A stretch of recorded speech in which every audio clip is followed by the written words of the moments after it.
Жогорку кеңештин бүгүнкү жыйынында депутат Шарапаткан Мажитова Ош шаарында паранжа жамынган аялдар көп экенин белгилеп, аларга карата тиешелүү органдар иш алып баруусун суранды. Ал ошондой эле жолук салынууга каршы эместигин, бирок капкара кийинип, чүмкөнүп алууга терс көз карашты экенин билдирди. Мажитова билдиргендей, Ош шаарындагы социалдык келишим долбоору боюнча сертификаттарды тапшыруу жыйынында аялдардын көпчүлүгү паранжа жамынып келишкен.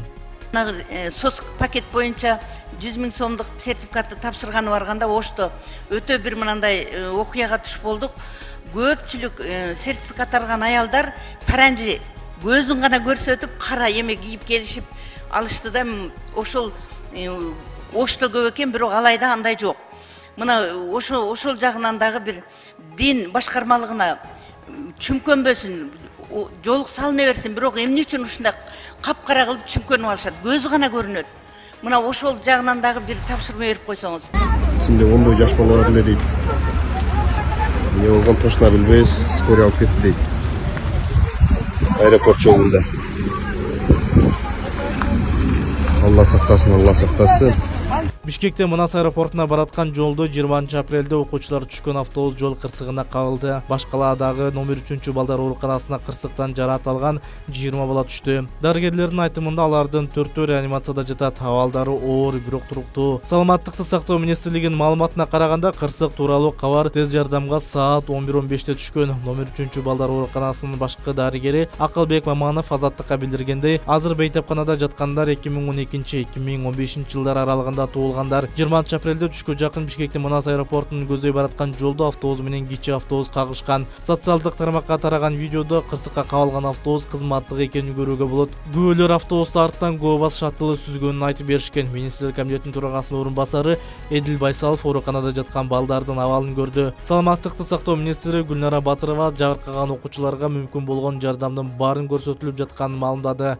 Билим берүү жана илим министрлигинин билдирүүсүндө бул жол кырсыгына кабылган автобустун ичинде Чүй облусунун Сокулук районундагы ат башы мектеп-лицей мекемесинин башталгыч класстарынын окуучулары болгон. Балдарды мектепке ташыган автобустун айдоочусу номер 4 травматология ооруканага жаткырылган.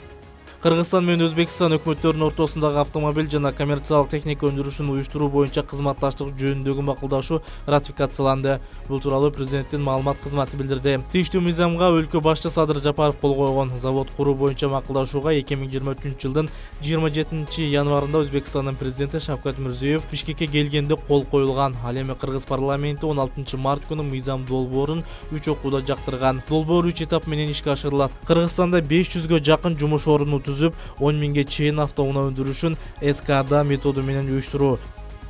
Биздин каналга катталып, видеону бөлүшүүнү унутпаңыз. Урматтуу Москва шаарындагы мекендештер, эгерде чек арага кирди-чыктыга муктаж болсоңуз же документтин мөөнөтү бүтүп жатса, анда биздин кызматтан пайдалансаңыздар болот. Ар күнү өтө ыңгайлуу, заман талабына жооп берген жаңы автоунаалар Москвадан Казакстандын чек арасына каттоодо. Салону жумшак, бардык шарттары бар унаалар менен көп жылдык тажрыйбасы бар кыргыз жигиттери сиздерге өз убагында көңүлдүү барып келүүңүзгө толук шарт түзүп берип, паспорттарды кара тизмеден акысыз текшерип кызмат көрсөтүп алып барып келет. Жолдо ар кандай жагдайларда жардам берет. Андыктан 24 саат бою WhatsApp'тан же телефон номер аркылуу кайрылсаңыздар болот. Байланыш номеру +7